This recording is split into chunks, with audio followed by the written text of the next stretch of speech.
Morreu em São Paulo aos 96 anos o ex-ministro e ex-deputado Antônio Delfim Neto, personagem influente da história econômica e também política do Brasil ao longo de mais de 6 décadas.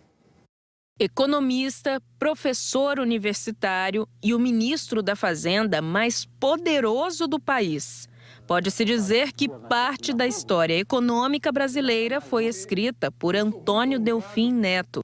Descendente de imigrantes italianos, Delfim Neto nasceu em 1928 e cresceu no bairro do Cambuci, centro de São Paulo.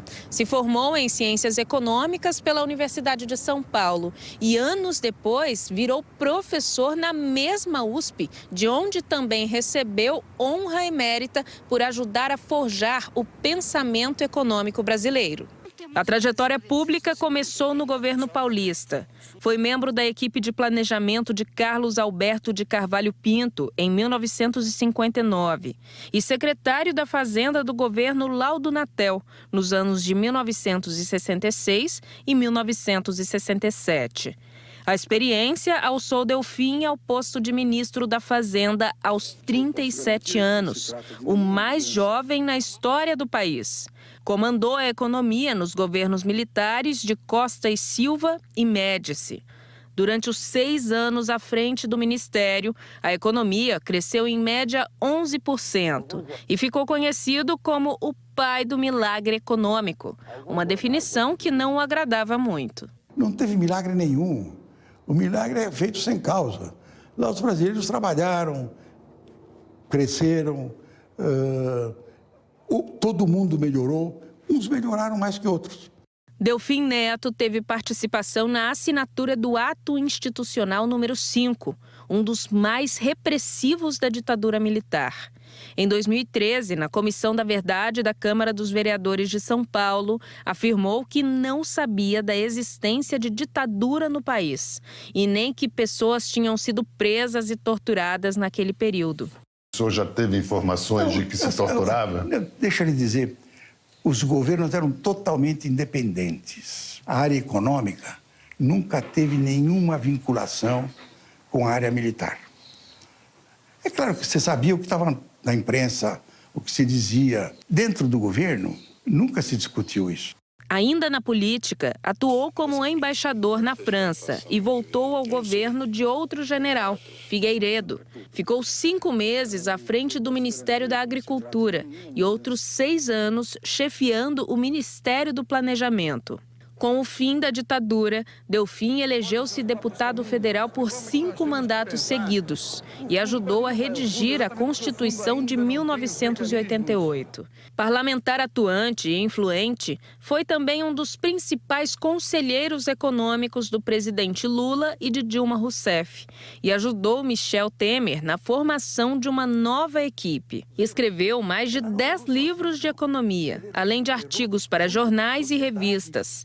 Em 2011, doou todo o seu acervo particular, com mais de 100 mil livros, à USP, criando a mais completa biblioteca de economia e temas relacionados à área econômica do Brasil, a Biblioteca Delfim Neto. A minha preocupação não são aventureiros, são pessoas que têm cérebros peregrinos, que imaginam que tem solução gratuita para problemas complicados. Delfim Neto estava internado há 1 semana por complicações no quadro de saúde.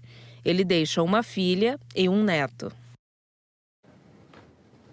Em sua longa trajetória, Delfim se relacionou com gerações de economistas e, a partir da redemocratização, percorreu um arco político que foi do malufismo à proximidade com Lula. O presidente e muitas outras figuras públicas se manifestaram sobre a morte do ex-ministro. Ao vivo de Brasília, o Ricardo Abreu faz um apanhado para a gente dessa repercussão. Boa noite, Ricardo. Oi, Renata. Boa noite a você e a todos. Durante todo o dia, políticos, autoridades e colegas de profissão lamentaram a morte de Delfim Neto. O economista contribuiu para a construção de políticas econômicas no Brasil e teve a carreira reverenciada. Em nota oficial, o presidente Lula disse que Delfim Neto era um adversário político inteligente, que na campanha em 2006 pediu desculpas publicamente pelas críticas a ele, porque Delfim Neto foi um dos maiores defensores das políticas de desenvolvimento e inclusão social implementadas em seus 2 primeiros mandatos. Em uma rede social, o ministro da Fazenda, Fernando Haddad, disse que Delfim Neto merece respeito por ter se dedicado ao progresso econômico brasileiro. Outros políticos e personalidades também prestaram homenagens. Luiz Roberto Barroso disse que Delfim Neto prestou serviços ao Brasil em diferentes momentos históricos. Foi conselheiro econômico de mais de um governo e atuou em projetos de inclusão social que levaram ao desenvolvimento econômico do país. O mesmo tom de Rodrigo Pacheco.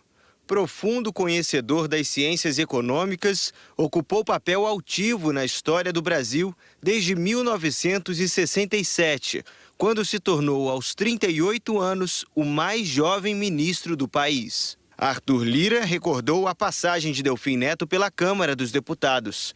Ele exerceu o mandato de deputado federal por 20 anos, inclusive tendo sido um dos formuladores econômicos na Constituinte.